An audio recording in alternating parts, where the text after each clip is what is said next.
नमस्कार दोस्तों, स्वागत है आपका एक बार फिर मेरे चैनल पे। तो अभी हम लोग आज के वीडियो का शुरुआत कर रहे हैं भारत के सैटेलाइट इमेज से।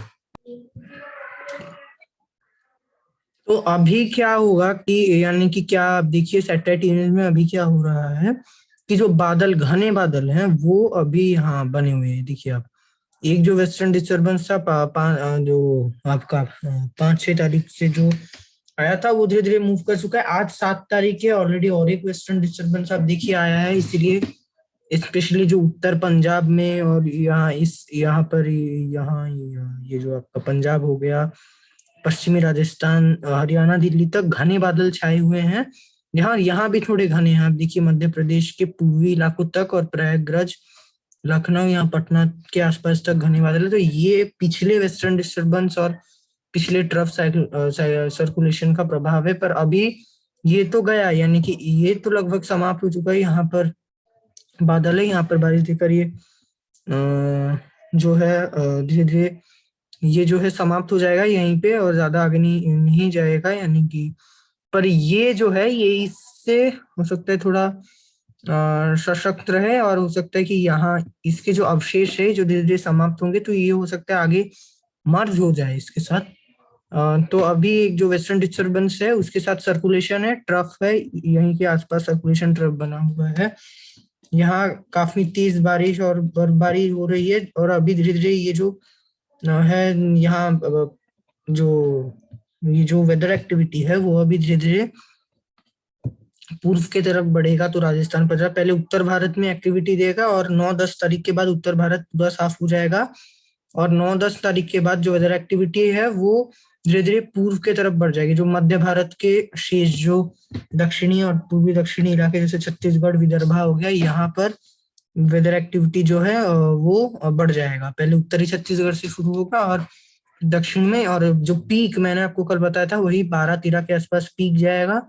भारी बारिश देखने को मिल सकती है इन इलाकों में, मध्यम से भारी। और फिर 13-14 तारीख से एक्टिविटी में कमी आएगी। 15 तारीख के दोपहर होते होते यहाँ पर मौसम शुष्क हुआ। उसी प्रकार उड़ीसा में जो पीक है, यानी कि आंतरिक उड़ीसा में पीक रहेगा 12-13 को। उत्तरी उड़ीसा में 13-14 तारीख को पीक रह सकता है। उत्तरी उड़ीसा, पश्चिम बंगाल में 13-14 तारीख को पीक रहेगा। उस समय इन इलाकों में काफी भारी बारिश देखने को मिल सकती है, ये जो सारे इलाके हैं। और तब जो वेदर एक्टिविटी आगे बढ़ जाएगा, तो 15 तारीख को बांग्लादेश के कुछ इलाके, साथ ही जो इलाके त्रिपुरा, फिर आपका हो गया यहाँ पर जो आइजवाल, यहाँ पर ये जो क्षेत्र हो गए, तो यानी कि जो त्रिपुरा हो गया, फिर मिजोरम, यहाँ पर भारी बारिश होगा। धीरे धीरे त्रिपुरा, मिजोरम से भारी बारिश, और पूर्व में हटकर दक्षिणी मणिपुर मणिपुर में भी बारिश हो सकती है। नागालैंड वगैरह में ज्यादा भारी बारिश नहीं होगा, पर जब सर्कुलेशन ऐसे आएगा, और हो सकता है जो है ये असम की तरफ बढ़ जाए, तो असम में 15-16 को ये जो क्षेत्र होंगे, यहाँ पर गुवाहाटी में भी हो सकता है भारी बारिश देखने को मिले, क्योंकि तब क्या होगा, सर्कुलेशन रहेगा और जो ड्राई विंड्स नहीं आएगी इस प्रकार। यानी कि यहाँ पर मध्य भारत में मौसम शुष्क हो जाएगा, उत्तर पश्चिमी हवाएं चलेंगी, इस प्रकार घूमेंगी हवाएं, यानी कि घूमते हुए बंगाल की खाड़ी से मॉइस्चर लेकर के जब ये बांग्लादेश से होती हुई नॉर्थ ईस्ट में पहुंचेगी, तो यहाँ पर काफी भारी बारिश देंगे। तो बाकी जो दक्षिण भारत में on and off weather activity जारी रहेगी, यानी कि ज्यादा बारिश यहाँ पर नहीं देखने को मिलेगा। तो अभी हम लोग एक यानी कि नजर डालते हैं हवाओं की स्थिति के ऊपर। तो पूरे भारत में, मैं पहले उत्तर भारत में आपको अभी यानी कि जो बने हुए वेदर सिस्टम्स उसके बारे में अवगत कराता हूँ। तो एक वेस्टर्न डिस्टर्बेंस, तो ये जो वेस्टर्न डिस्टर्बेंस है ये उत्तर भारत के ऊपर बना हुआ है। और अभी आपको मैंने कल भी बताया था, अभी जो एक के बाद एक वेस्टर्न डिस्टर्बेंस जो है वो रहे हैं। तो एक वेस्टर्न डिस्टर्बेंस उत्तर भारत में बना हुआ है जो कि काफी अच्छा बारिश देगा। मैं आपको यानी कि अभी मैंने बताया हुआ है कि वेस्टर्न डिस्टर्बेंस क्या होता है, कि जो मेडिटेरेनियन सी है, यहाँ से जब हवाएं ऊपर उठती है जो लो प्रेशर फॉर्म करता है यहाँ पर, यानी कि थोड़े ऊपर, यानी कि एटमॉस्फेयर में हवाएं जब ऊपर उठती है तो ये मीडियम हाई क्लाउड फॉर्म करते हैं, और जो यानी कि वेस्टर्लीज, जो वेस्ट टू जो चल रही होती है वेस्टर्लीज, तो ये जो है इसी के साथ साथ यानी कि आगे बढ़ते हैं ग्लोब के ऊपर ऊपर में वेस्टर्लीज चल रही होती है, तो वेस्ट टू ईस्ट आगे बढ़ते हैं सर्दियों के दिनों में, क्योंकि सूरज जो है नीचे रहता है तो सारी वेदर एक्टिविटीज नीचे रहते हैं सर्दियों के दिनों में। पर गर्मियों के दिन आते थे, जैसे ही सूरज ऊपर आता है जो वेस्टर्न डिस्टर्बेंस ऊपर जाकर इन क्षेत्रों को प्रभावित करते हैं तब, और ये हिमालय क्षेत्र में प्रभावित करना शुरू करते हैं, क्योंकि उससे पहले इतनी ऊंची पहाड़ी कहीं भी नहीं है, जो सारे क्षेत्रों में कहीं नहीं है हिमालय के जैसे।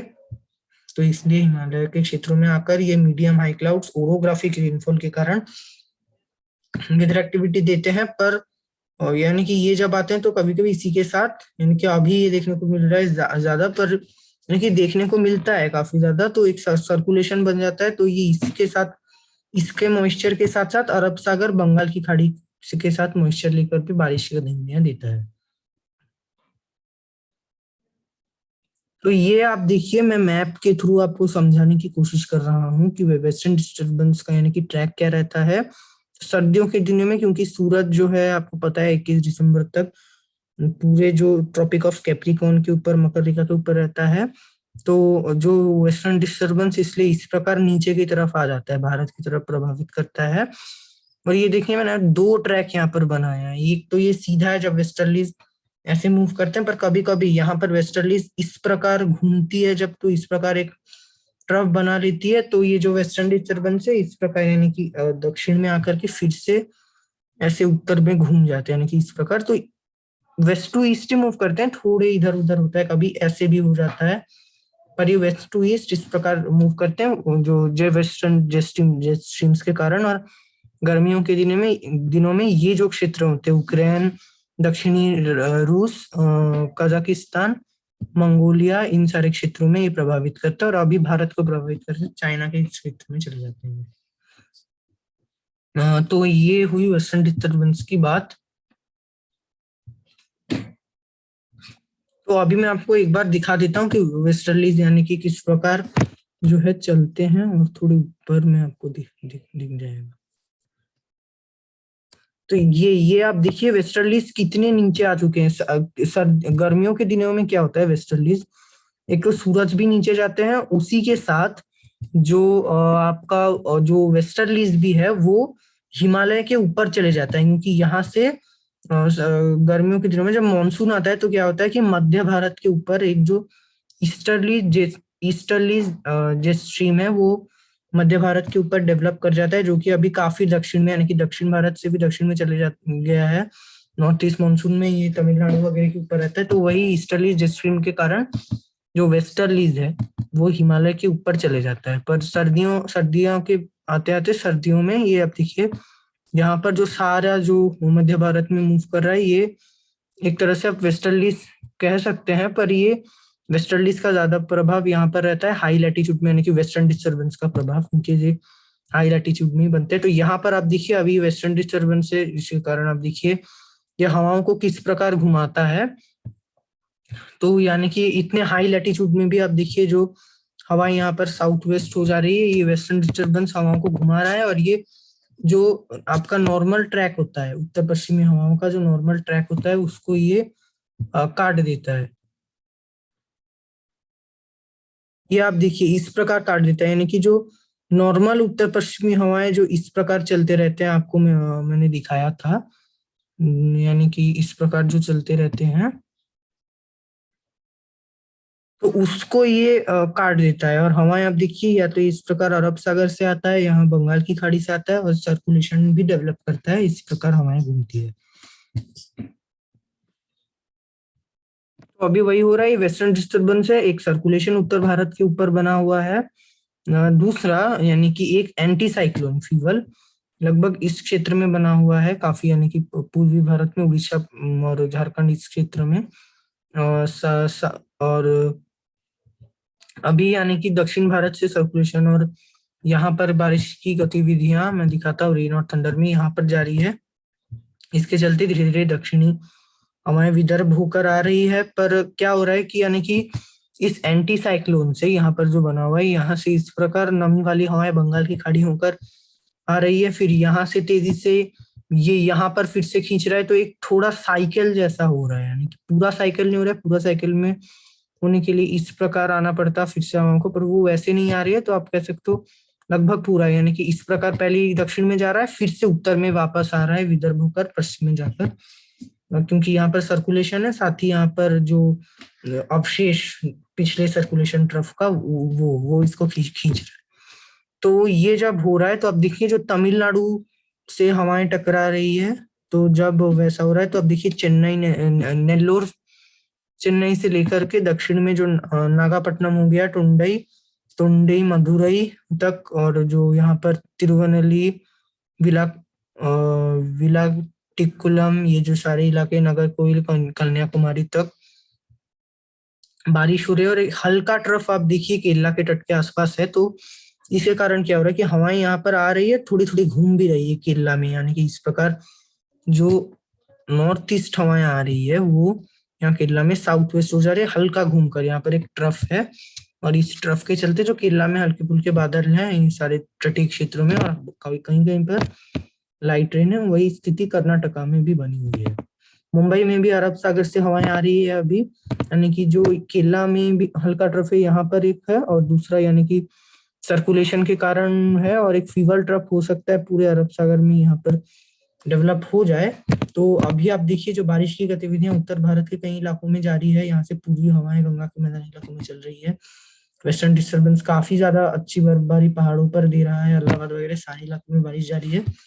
तो उत्तर भारत की मैं अभी बात करता हूँ, तो उत्तर भारत के साथ साथ यानी कि उत्तर भारत की पहले बात करता हूँ, तो अब देखिए जो पहल अभी आज रात तक सर्कुलेशन और जो है, और अब कह सकते हो और पूर्व में आते हुए जो पश्चिमी राजस्थान में भी बारिश जारी है, वो धीरे धीरे साफ होने लगेगा, कच्छ भी साफ होने लग जाएगा। पर अब देखिए जो अरब सागर से जो हवाएं इस प्रकार घूमती हुई आ रही है, तो मुंबई वगैरह में बारिश हो सकती है, मुंबई वलसाड जो सूरत वगैरह में, यहाँ पर पश्चिमी राजस्थान हालांकि शुष्क हो जाएगा, कच्छ शुष्क हो जाएगा, गुजरात में हो सकता है आज रात को बारिश जारी रहे, दिल्ली पंजाब में आज रात को बारिश बढ़ेगी, और आप देखिए और आगे जाते जाते 8 तारीख को और थोड़े पूर्व में बारिश और थोड़े पूर्व में सरक सरक जाएगा, और यानी कि धीरे धीरे पूर्व में सरकता हुआ, और जो 8 तारीख के शाम को पूर्वी मध्य प्रदेश से होती हुई विदर्भ के क्षेत्र में बारिश हो सकती है, तेलंगाना में भी हो सकती है, पैची रेन हो जाए, क्योंकि यहाँ से दक्षिण से हवाएं आ रही है लगातार, ये भी कारण है। साथ ही मुंबई, नासिक नासिक जलगांव, यहाँ पर बारिश जो है वो 8 तारीख के शाम को हो सकती है। उसके बारे में मैं आपको यानी कि जब मध्य भारत की बात अभी करेंगे तो वो और एक बार मैं बता दूंगा। तब तक आप देखिए, मैं यानी कि अभी उत्तर भारत की मैं बात कर रहा था, साथ में मध्य भारत की भी कर लेते, तो उत्तर भारत में मैं आपको बताना चाहूंगा कि जो 8 तारीख के रात को या 9 तारीख को एक एंटी साइक्लोन भी बन जाएगा यहाँ पर, तो एक उत्तर पश्चिमी हवाएं यहाँ पहुंचेगी, साथ ही यहाँ से आप देखिए पूर्वी हवाएं आ रही है, नई दिल्ली तक उत्तर पश्चिमी हवाएं पहुंच चुकी है, पर अलीगढ़ आगरा इस क्षेत्र में जो दोनों हवाओं का मिक्सचर है, पूर्वी हवाएं भी आ रही है फुरुखाबाद यहाँ पर होकर के, यानी कि दक्षिण से बंगाल की खाड़ी से होती हुई, और यहाँ पर जो पश्चिमी हवाएं, तो यहाँ पर कॉन्फ्लुएंस जोन बनकर दिल्ली में भी हो सकती है हल्की बारिश हो जाए। और आगे बढ़ते हुए 9 तारीख को और भी क्षेत्रों का मौसम साफ होगा। 9 तारीख का शाम होते होते उत्तरी छत्तीसगढ़ से लेकर के दक्षिणी छत्तीसगढ़ के इलाकों में बारिश की गतिविधियां शुरू होगी, पूरे हैदराबाद उत्तरी कर्नाटका तक लाइट पैची रेन हो सकती है, मुंबई में लगातार जो अरब सागर से हवाओं का फ्लो रहेगा, तो इसी के कारण अब देखिए मुंबई में जो बारिश हो रही थी धीरे धीरे छटकर पुणे, अहमदनगर, औरंगाबाद तक, औरंगाबाद में लाइट रेन हो सकती है, और बादल छाए रहेंगे। झारखंड, बिहार वगैरह में भी, दक्षिणी बिहार में बारिश की गतिविधियां 9 तारीख को ही शुरू हो जाएंगी, और ये जो उत्तर भारत में तराई के क्षेत्रों में बारिश जारी रहेगी, यहाँ पर धीरे धीरे कमी आना शुरू हो जाएगी। 9 तारीख रात होते होते बारिश की गतिविधियां और थोड़ी दक्षिण में थोड़ी थोड़ी सरकेगी, पूर्व में पश्चिम बंगाल के उत्तरी जिलों में और मध्य जिलों में बारिश की गतिविधियां जो है अफेक्ट करने लग जाएंगी, 10 तारीख होते होते धीरे धीरे, मैंने कल के वीडियो में जो बोला, जो कॉन्फ्लुएंस जोन धीरे धीरे विकसित होने लग जाएगा। अब देखिए, और 10 तारीख को भी यहाँ ये जो सारे क्षेत्र में यानी कि रायपुर, दुर्ग, राजनांदगांव, इन सारे क्षेत्रों में बारिश जारी रहेगी। जारी रहते रहते जब कॉन्फ्लुएंस जोन बनेगा तो अब देखिए यहाँ पर जो लाइट रेन शुरू हुई है धीरे धीरे बढ़ेगी क्षेत्रों में। आप देखिए ये जो सारा क्षेत्र है हैदराबाद से होती हुई यानी कि तेलंगाना से होती हुई जहां उत्तरी उड़ीसा और झारखंड तक ये जो पूरा स्ट्रेच है, यहाँ पर एक कॉन्फ्लुएंस जोन है बंगाल की खाड़ी से। यहाँ पर अब देखिए हवाएं आ रही है और उत्तर पश्चिमी हवाएं दोनों आ रही है। और 10 तारीख का रात होते होते जो बारिश उसी प्रकार जारी रहेगा। 11 तारीख को मैं दिखाता हूँ आपको, वैसा ही रहेगा। और जो इसका जो पीक है ये 11 तारीख को जारी रहेगा। 11 तारीख के रात से थोड़ा थोड़ा और बढ़ने लगेगा इस क्षेत्र में वेदर एक्टिविटी। और आगे मैं ले चलूँ आपको तो 12 तारीख, अब देखिए 11 तारीख का, 11 तारीख रात से ही, अब देखिए 11 तारीख रात से उत्तर पूर्वी राज्यों में बारिश की गतिविधियां शुरू होगी। 12 तारीख होते होते ये एकदम जो पूर्वी असम तक बारिश की गतिविधियां फैल जाएंगी, म्यांमार, अब देखिए अरुणाचल प्रदेश तक, क्योंकि जो वेस्टर्न डिस्टर्बेंस पास आउट होगा उसका भी अवशेष रहेगा साथ ही इसी वेदर एक्टिविटी का। तो 12 तारीख को इन इलाकों में मध्यम बारिश हो सकती है, छत्तीसगढ़, विदर्भ वगैरह में। और ये देखिए अब 12 तारीख को दिन आते आते और इलाकों में अकोला यानी कि पूरे यहाँ पर नासिक से लेकर के पूरे पूर्वी असम और जो ये म्यांमार हो गया, अरुणाचल प्रदेश हो गया, यहाँ पर बारिश होगी। वेस्टर्न डिस्टर्बेंस का अवशेष भी है यहाँ पर, साथ ही कॉन्फ्लुएंस जोन, इस सारे इलाके में कॉन्फ्लुएंस जोन बना हुआ है। अब देखिए किस प्रकार हवाएं आ रही है। हो सकता है आंध्र प्रदेश, रायलसीमा में भी बारिश होगी। जो कर्नाटका में, उत्तरी कर्नाटका में हो सकता है बारिश हो।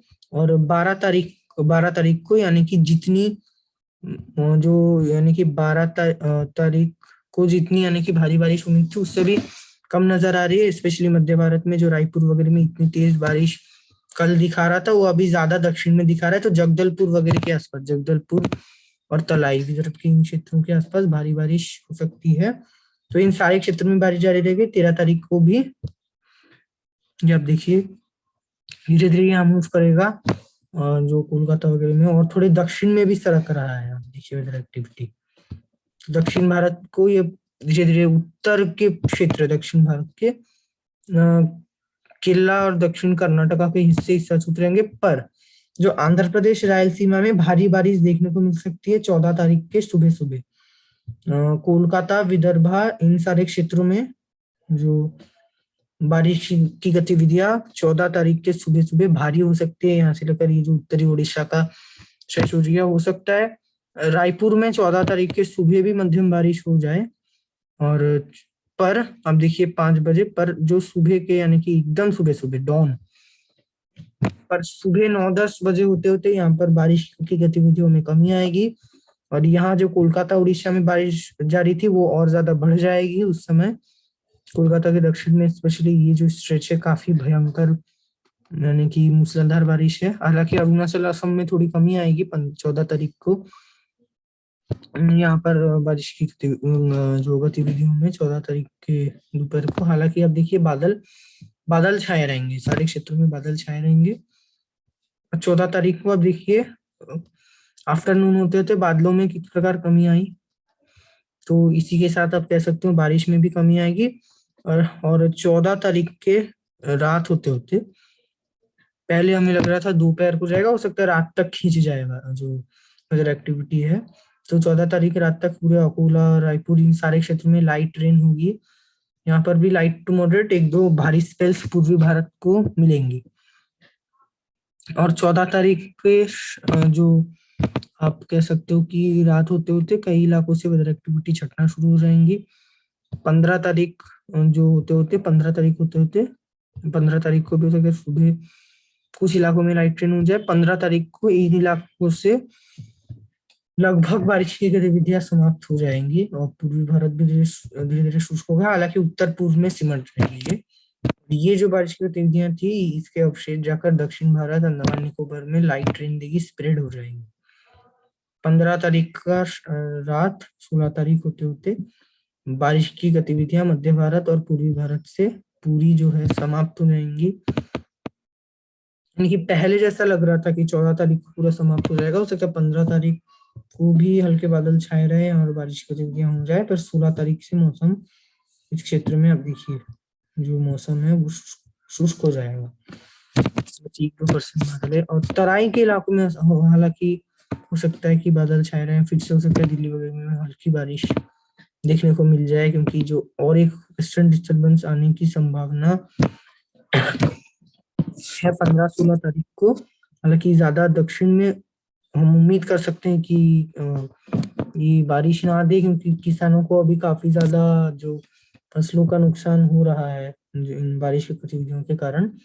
और आप देखिए जो बारिश तमिलनाडु वगैरह में, जो अभी दक्षिण भारत की बात कर लेते हैं, दक्षिण भारत में जो